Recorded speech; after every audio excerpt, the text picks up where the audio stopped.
Hey guys, a warm welcome back to the channel. Today we are back on the Ferrari 308 series. It's been a while since I've been on this one, and today's video we are going to be looking at doing the rear end conversion from our US to Euro spec car. That is going to involve the full exhaust system, and with a bit of luck, if we get time, we're going to start looking at this lower valance again. Both jobs are a bit of a nightmare. Trust me, I've done them before. So grab yourself a coffee and watch me struggle trying to get this one done. Let's take a quick look at the parts that we're going to be changing today. So we have our front and our rear manifolds, our headers, we have the connection pipes, we have our fitments, so our gaskets, etc. And then we have a new shiny sports rear exhaust box. Now, why are we going through all of this hassle? There's a lot of parts there to change. Just for a Euro conversion? Well, a couple of reasons. First of all, the system on the car is original and it's very rusty. It needs to be changed. Secondly, in order to fit that Euro lower valance, the European spec system is completely different and it sits back a little bit further. So we're going to be doing that. And then the third reason is the car being a US spec, it has all of the emission system on it that we don't need over here. So we're going to be stripping all that back, which is weight saving and helps keep this car light and a little bit faster. Now, working on Ferraris, specifically an exhaust system, can be pretty noisy business, and that's where today's video sponsor Cove come in with these fantastic products. I've been using these Cove wireless Bluetooth headphones for a while now, be it working on cars or just simply listening to some tunes. With these Cove earphones, I get up to 12 hours of music or carefree call-in via the built-in microphone. I just hook them up to my Bluetooth device and let them blast.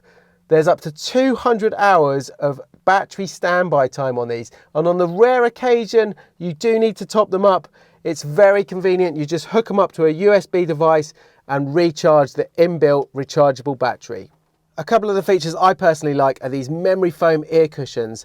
You can put them on, wear them all day, and they're so comfortable you forget you even got them on. The other thing is the sound quality. It's fantastic. Check out this music compression. That's with them together, and then watch this. How good is that? And then there's the inbuilt noise cancelling function, and I have a pretty good idea where that could come in handy. My neighbours are always complaining about the level of noise my cars make, and now, thanks to Cove, I have the perfect solution. Oh, hi, I'm working on the Ferrari next door. You know it's a little bit noisy most of the time. You're always complaining. I've got a solution for you. Here, try these on. How's that? How do they feel? Sorry, what did you say? I said, how do they feel? Oh, I've had a cup of tea, dear.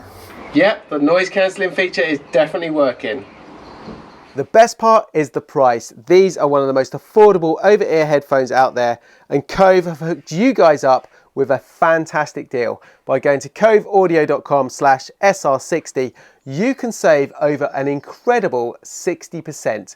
I'll put the link in the description below the video, so head on over there, grab yourself a set of these, and you too could be rocking it out in style in your garage. Thank you, Cove, for sponsoring the video. Now guys, let's get back to business.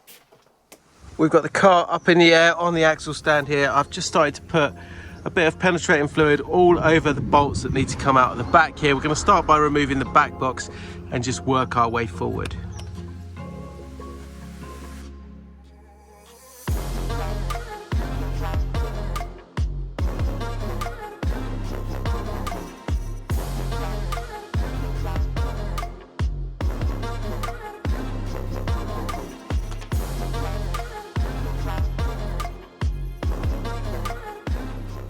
So that's one of our pipes fully disconnected. To be fair, the bolts weren't too bad. I was expecting a lot worse on these, but I'm sure as we go further into the car, we're gonna have a bit of a problem. Now these have been replaced at some point. These are straight through pipes. Now this being a US spec car, it's got the sticker as well. It should be a cat here. There should be two cats here. So someone has modified this.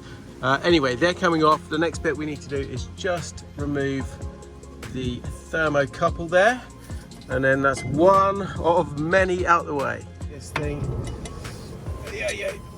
Not too bad. There we go. Thermocouple out. That is one pipe off the car. Okay, just getting the side brackets off on here. I might have to take these hangers off. I've got a feeling I'm going to have to reposition these hangers anyway.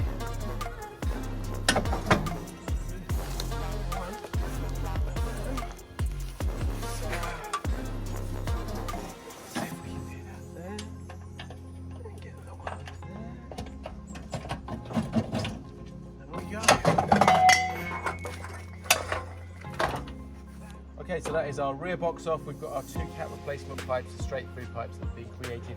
And now we're just going to work our way back. We'll get this rear manifold off this header. These are so rusty up here. We're just going to try and cut them with the Dremel.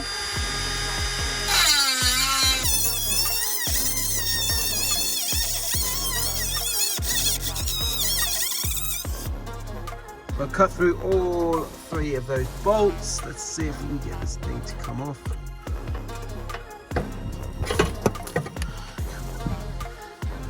Okay, one more bit of the puzzle. So we've got a few bolts up top here. We're going to get from coming in here. And then if we come in from the side, we can just get to a few more down there. And same from the other side, so hopefully it's not going to be too bad. As you can see, I have the rear manifold, the header off the car, so we've got all of the exhaust system back here completely off. I was expecting that to be a nightmare. When I've done the QV before and done a conversion similar to this, getting that rear manifold, that header out from the back here was an absolute nightmare. This time it came out no problem at all. As you can see, it's here. Someone sprayed it at some point. We've got holes in it, all kinds of issues with it. Anyway, that is off the car, but that is not my problem. My problem is a lot worse. One thing I wasn't expecting when taking this off, I've started to expect it, and look at this. We've got a bit of rust here. Look, it's just some kind of rubber filler someone's put in there. How bad is that? Anyway, look at that, man. Just chewed up shit. So we have got a major rust issue. So that is kind of a heat shield that sits up there. Now that was disguising the problem here with all of this under panel. As you can see, it is completely rotten. Now I've started to cut it away. Let me move this block that was holding that out away. So let's give you a closer look. Now you can see completely rusted through. Anyway, we've got a whole bag full of crap that has come out of there. Some heat shielding, kind of fiberglass material. As you can see, there's a bit more up there. So that is our trunk floor, our boot floor up here. But it actually is very bad, but it's not as bad as it looks. The good thing is our frame of the car is solid. It's no problem there. It is just this panel that kind of, this fascia panel. So it's a big flat bit, and then there's the bits that go around here. This side, I've started to pull them off. But I'm going to cut it all back. I see if Ferrari actually make it. I had a quick look. I can't see these panels available, so it might be that they need to be fabricated. But we're going to cut it all back, and we are going to make something actually better than original. Let's every cloud has a silver lining. We're going to fix all this, and we're going to make it look very nice underneath there. So we have a whole bag of stuff there. Rust panel. Still got a load already in there, but what I'm going to try and do is remove this so I can strip it all the way back to the frame, and that means, unfortunately, we have an extra panel on this that someone's put in, which is this kind of corrugated bit at the back. So I need to just remove a part of that, and hopefully this will drop down, get it out of the way, and then we got full access underneath there.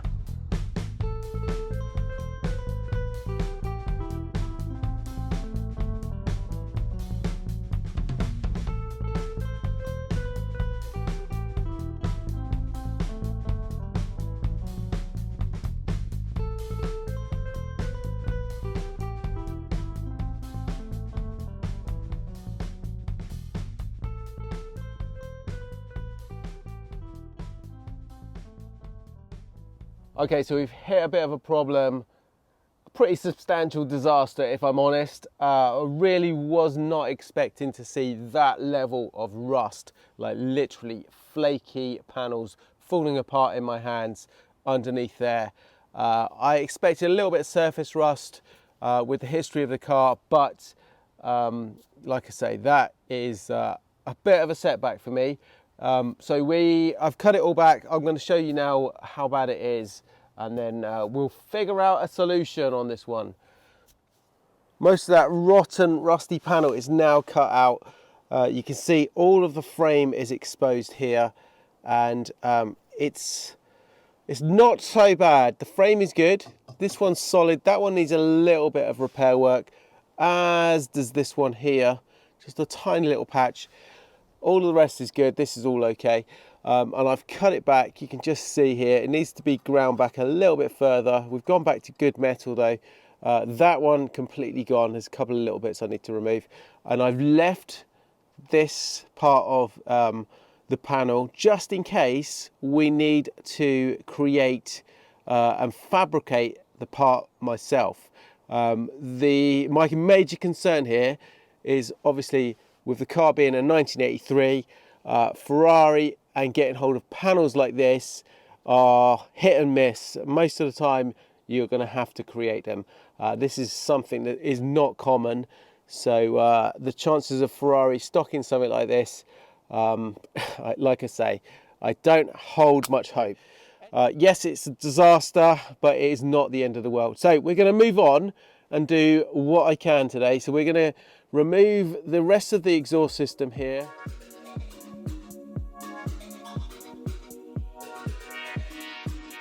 A little bit more access now, so we can get to this pipe here. We might have to remove the shield. The big one though is this front manifold. No idea. This is the pipe that comes down to the side, connects. The rest of it is one piece, and I don't know how the heck we're going to get it out. This might come out, this might come out, this might need to be moved. Let's see how it goes. So that is all undone. Let's see if we can remove that from the car.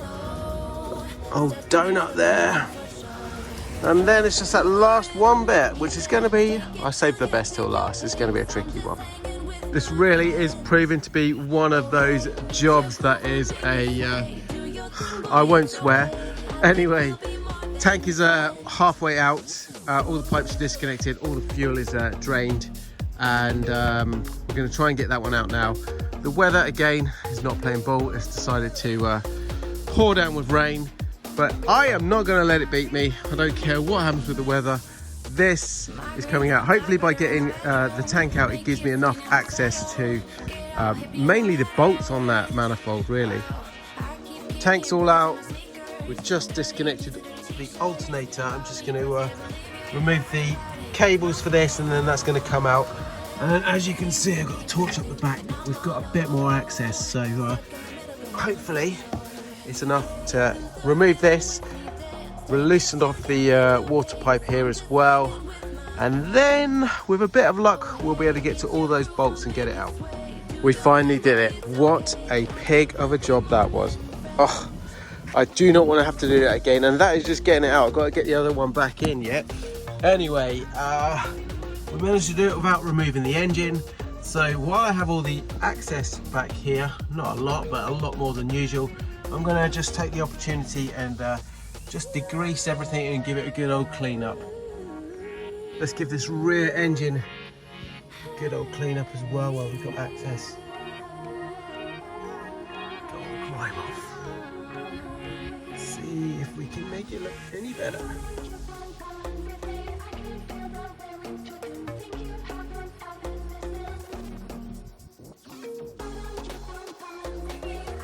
Looking much cleaner now, starting to come up. That is that's the side. Look at this. It's really starting to come up down there. No grime at all on that engine block. So happy with that. A little bit more to do, but looking good so far. That's now the full exhaust system out of the 308, and what a job that was. I've done that all before on a previous 308. Never that and that has taken me 2 days to get out. What a job. Anyway, out with the old, in with the new. While this is out, I'm going to address another problem we've got on the car. The other issue on the 308 that I want to address is a starting problem. So when I go to fire up the car, I get all kinds of grinding and clicks, just not normal noises, and I suspect it's coming from the starter motor. Now, the starter motor on the 308 is buried right down at the front of the engine down there with very little access, but while we have all that exhaust system off, it gives me a little bit more wiggle room. Now, starter motor on this car is over £1,000. This one came out of the Ratarossa, and it happens to be the identical model. Now, when we fixed a similar problem on the Ratarossa a few months ago, we changed the starter, but actually the problem was more to do with the solenoid. So the plan today is we're going to take the starter out of the 308. With a bit of luck, we can identify the problem and do a little bit of a mismatch between the two and create a good starter, saving a lot of money. I have a new solenoid, so if we need to use that, we can put that in as well. Let me show you what I'm talking about regarding access to the starter motor. So it is located right over there. And normally, with all the exhaust system in the way, it is a bit of a pain, but as you can see, there's quite a bit of room now around the car. I've got both wheels off and up in the air, so hopefully we should be able to get it. Okay, so after all of that, I'm under the car, and one of my favorite solutions, a nice easy one. I was expecting a load of hassle trying to get this out, but the yellow cable there, I don't know if you can see it from the camera angle, that was off. I think it was just slightly off, and it was just arcing. That was the noise I could hear. And so I've just put that on and turned the car over. It fired straight away, so very happy with that one, and we'll just leave that as it is. Doing a little bit more cleaning while I've got the chance before I bolt the manifold in place back here, and then we're good to start reassembling. Okay, so we are finally ready to start reassembling. So we're going to put on this front manifold over there. We've got all the new gaskets in place. It's all cleaned up, so we're going to try and fit that. We're going to put the side pipe down here, and then that's probably all we're going to get time for today, because we need to refit and redo all of the rust issue underneath there, which means all this is going to come out, and I don't want the exhaust system in the way. So we'll leave that off, we'll rectify the issues, and then we're good. Starting to make some progress here. So all the manifold is in, the pipes are in, all the covers are in here as well, the protection covers. This we need to just sort out. We need to put the alternator in and a few other bits, but we're gradually getting there. Well guys, that is about as far as I can take it on the exhaust side of the 308 project today. I was also going to fit the side pipe, but it meant that the far end was going to protrude into the zone that I now need to do all of that welding and fabrication work. It's not something I wanted to discover, all of that rust. No one wants to see that on a project. I try not to get down about it. It can be fixed. I would rather see it now than later down the line. We're going to make a good car out of that 308. I'm now going to go away. I'm going to try and figure out how we're going to fix it, whether it's going to be fabricating the part. I'm fingers crossed, hoping that Ferrari or somebody has that panel. It will save me a heck of a lot of work. Anyway, I will let you know in the next one. In the meantime, don't forget, head on over to coveaudio.com/SR60 and pick up a very, very nice set of these bad boys at an amazing price. Thank you guys for watching. Don't forget, you can check out my daily antics over on the Instagram channel, where I post what I'm up to on a daily basis. Anyway guys, hope you enjoyed it. I will see you very shortly in the next one. Ciao for now.